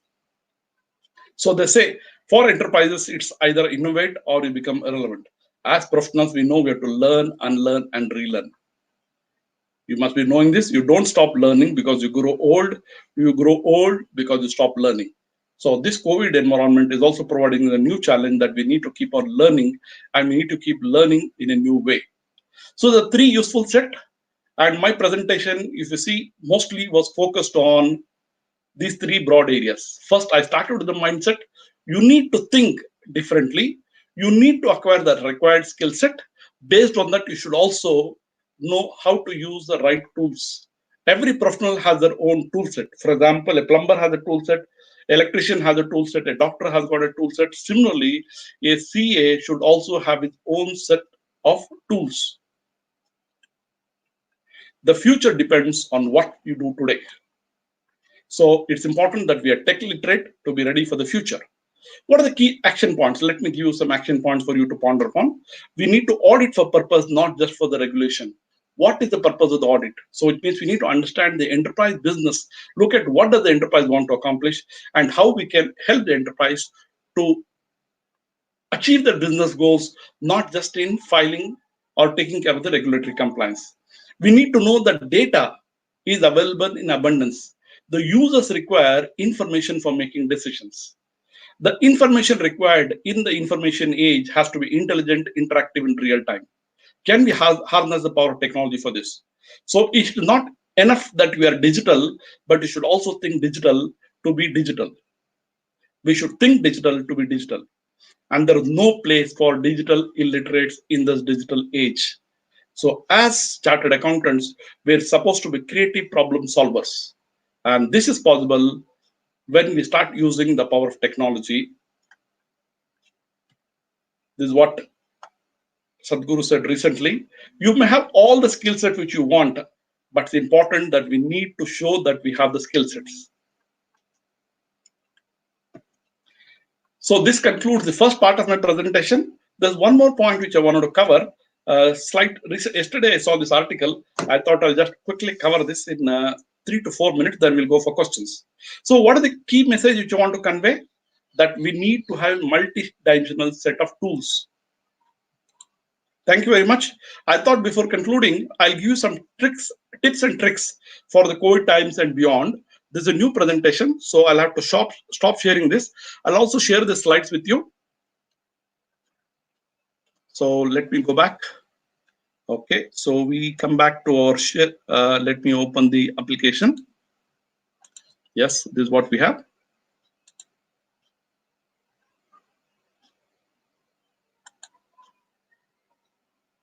Okay. Yes, we're ready to go. Let's see. Yes, this is the first time I'm using this. So we need to keep on learning in technology also. Yeah, these are tech skills to empower CEs to be future ready. These are 9 tips which I saw yesterday only, and I converted the PPT. These are 9 tips, 2 tips on preparation and 7 on implementation. I'm sure you'll be able to get excellent ideas when you look at this presentation. 9 steps for CPA firms to take during the coronavirus series. So this is written by a gentleman called Jason L. Ackerman. What does it talk about? Now, first it talks about what is the impact for the CPS. Now we have many offices, including CPA firms, are being able to do business, albeit in a reduced capacity. We know most of us are not able to operate at full capacity. We had employees working remotely while practicing social distance. Not all CPA firms are fully prepared. That we know. Most of us are not prepared. 9 steps. These are the 9 steps. Enable working from home. We need to have a mechanism for this. Encourage work from home as part of the firm culture. This is what is going to happen in the future. So this, as preparation, we need to have policies, procedures, and systems for this. We need to know that in terms of implementation, when you want to implement for the COVID crisis, we need to close the office, which means the office is not available. The office infrastructure, especially from the technology point of view, could be available. We need to anticipate a drop in productivity that is expected. Focus on the clients who are hurting, which means which are most valuable, which require the services urgently. And we also need to know how to create a page on a website for easier communication. We need to maintain our calm because we need to still provide the service in the challenging times. We need to communicate the firm's financial situation with the employees and use the crisis as an opportunity to change. Now, this gives you some examples how they're done. Okay, encourage work from home as a part of the firm culture. Then close the office. Now, you know that extensions are there, but still we should know how can you close the office, but the office work is not closed, which means we have cloud-based solutions from which we can still operate. But we still need to ensure security. Now, we know that there's an anticipated drop in productivity. So we know that understandable normality goes by the wayside in a crisis. Now, we also know there are a lot of personal issues when you're working from home. But we know that things will get done. It's just a question of time. So it's important that we focus on our clients who are hurting, who require the services urgently. We need to prioritize our clients based on the 80-20 rule, especially based on the service requirements. We can use the web technologies by creating a web page. We can keep on dynamically updating rather than just exchanging emails. A lot of CS I found are using the technology platform, let's say like Zoom meetings, go to WebEx meetings and Microsoft Business Teams to communicate with the staff and the clients. And that's what you should be able to look at. And many of you may be doing it. Communicate the firm's financial situation with the employees. You know that there could be certain situations. You have to communicate, manage that, and use the crisis as an opportunity to change. And this is what we should be looking at. How do we ensure that whatever we have faced a situation, it doesn't come back to hurt us again? And even if it comes, we know that we are prepared for the future in a better way. So getting prepared is what is most important. We should be able to learn from our crisis and move forward. And this is a short presentation. I'll also share this presentation with you. With this, I conclude my presentation. So what we are do is, I think if you've got questions, we can take it. I know this presentation has been fast-paced, but I just wanted to reflect. My objective was for you to think and reflect on what is required. I'll add our chairman. Think and reflect on what is required. Okay, let's go ahead. So if you'd like to look at the questions, let's see if we can get the questions.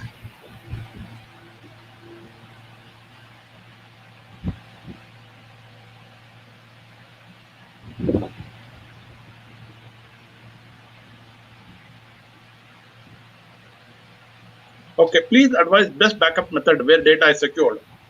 This is a question. Now, if you see there's nothing like a best.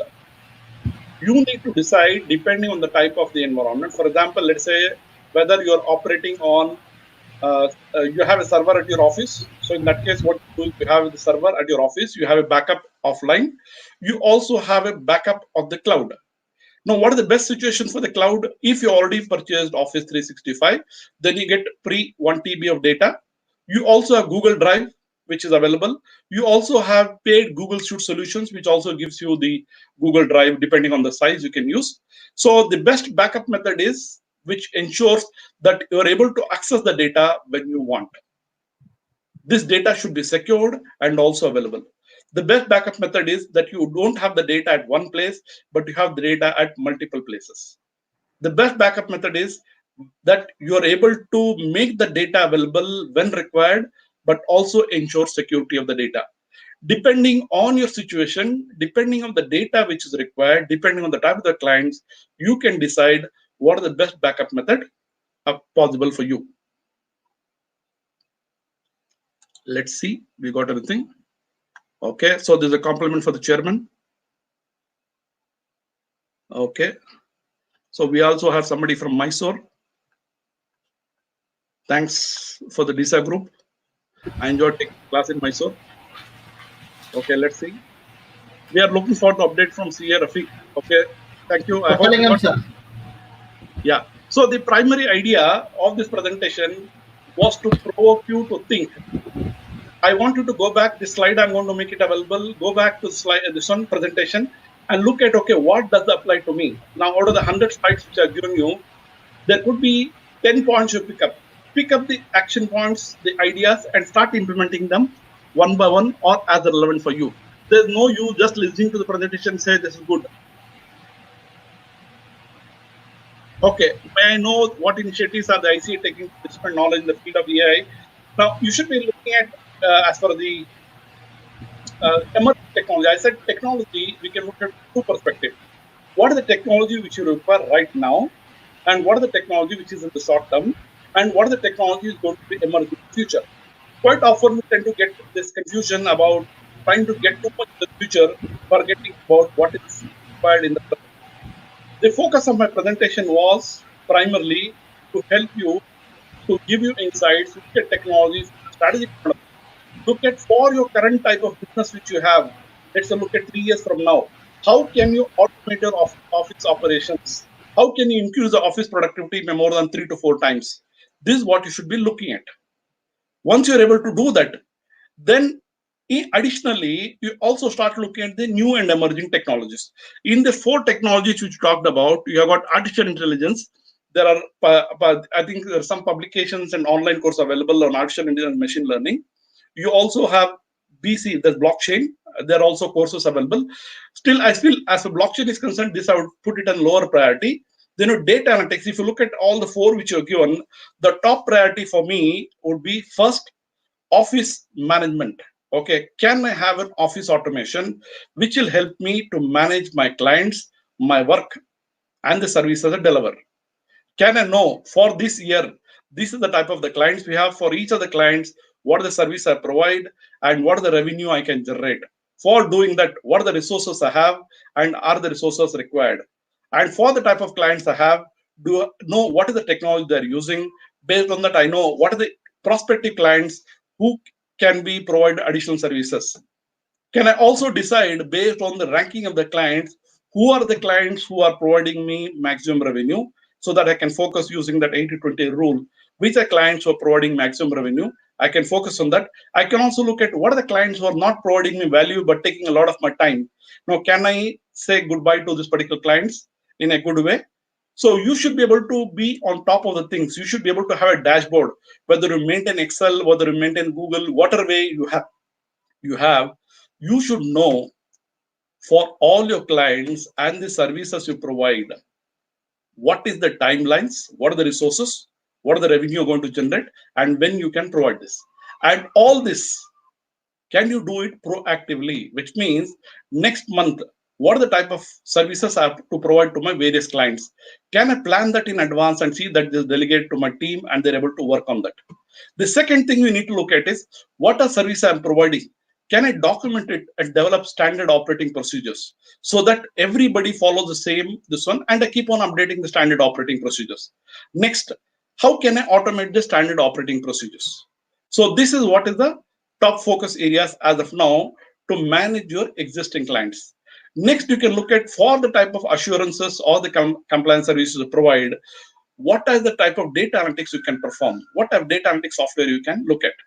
So I would look at in terms of, okay, start working out a strategy and look at what is the top priority on which I need to work on, which can provide me immediate benefits. And then you can start looking at a future technology like artificial intelligence, machine learning, and blockchain. That is my suggestion. Please share the presentation. Yes, I'll definitely make it available to the branch. I think they'll host it on their website.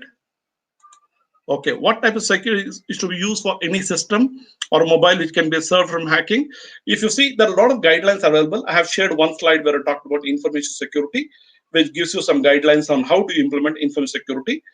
If you go to the certain website, they give you a lot of guidelines on cyber security. There is a cyber security framework provided by NIST, NIST. So you can download this and use it as required. So there is nothing like a standard which type of cyber security is to be used for any system. Depending on the type of technology you're using, you have to adopt the right policy and procedures. But to get started, simple thing would be use this guideline. For example, Narsimhan has made a presentation which is available on the ICA website where it talks about how can you implement information security or cyber security. Use that as a guideline. And as you go up next to the next level, then you can look at how you can use the NIST framework or the standard guidelines available from various standard authorities. Or you can also look at, okay, talk to your friends and pick up which are the things which you can use. Or depending on the type of technology usage, you can decide what is required. video is not coming. I think the story is over. We can't do anything about that now. But one good thing is, I think this video will be recorded, will also be available. Some of you may find that my speaking was slow or fast. Quite often I speak fast. You can also, in YouTube, there is an option for you to slow down. You can reduce speed, you can do it. So let's look at. Okay, somebody is thanking Bangalore branch. Okay, let's see. CA come tech come and enjoy it. Thanks. So we also had people from Tirupur. Why are PSBs are hesitant to provide us the uplink to their service, read only and use only links so we can audit from remote locations? No, I think it's just a question of time. So we need to demonstrate that we can access the data securely and ensure the integrity of the data. It's definitely possible. For example, there are people who say that no, I cannot get the data from the bank. But I come across CAs who are able to get the data in text format, and they're able to cynical data in text format. And I've guided the gentleman sitting at the branch on how to do the audit using data software. So first, you need to know how to use. Can you provide data privacy while using? Data privacy, I think my friend Narasimhan has given a presentation on data privacy. There are also links which I'll add in my presentation on data privacy which you can use. How far should we go for protecting data privacy? Now, there are two things. One is from a regulatory perspective, there is a data privacy regulation which requires that you need to ensure and protect of sensitive personal data, which has to be taken care of. Other than that data, whatever data is sent to clients, you need to know that you're already protecting the data. So there are guidelines. You also have this Information Technology Act and the rules which provide guidelines on how to ensure data privacy. Is it not necessary that beside the order, even the client should be prepared to leverage the technology? How do you handle a situation where there is resistance from the client staff is not ready?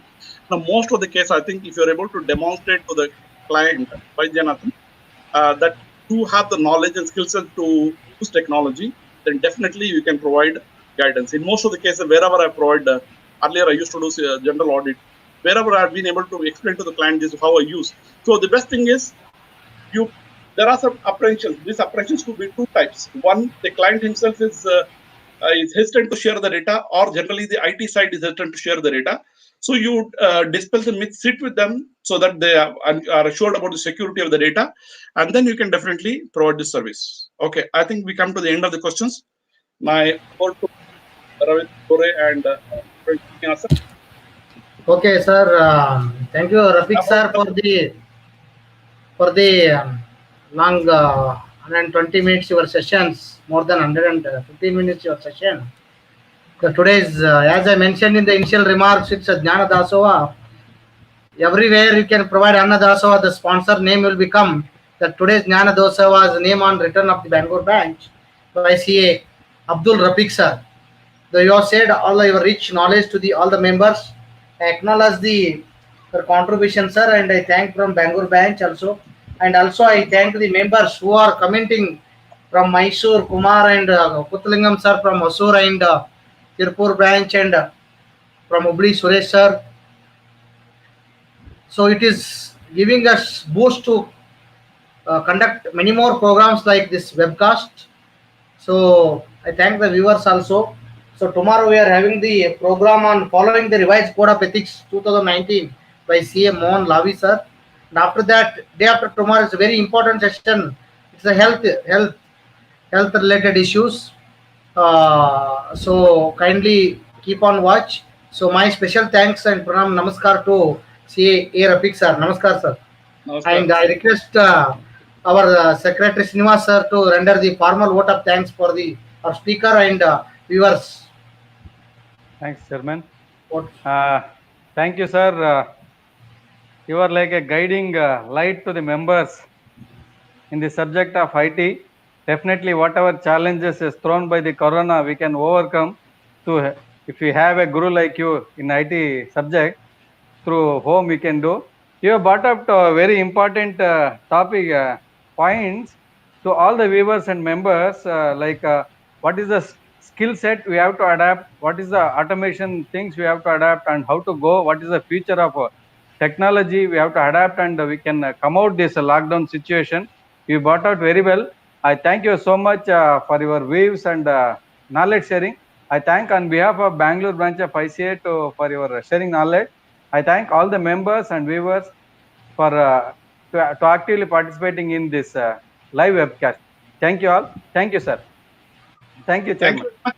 Thank you. Yes, sir. Please be on live for tomorrow. Tomorrow at 4 o'clock. All the members come on to the visit every day 4 o'clock. Thanks. Thank you, sir. See you in the near future in physical presence. We miss the mementos and the people, but I'm Yes, sure. sir. Yes, sir. We are prepared, sir. Definitely. Yeah. Thanks a lot, Thank and all the best to all our members. I'm sure keep learning. Take this challenge as an opportunity. We can definitely thrive and grow. Thanks a lot. Thank you. All the Thank best. you, sir. Thank you. Thank you. Thank you. Bye bye.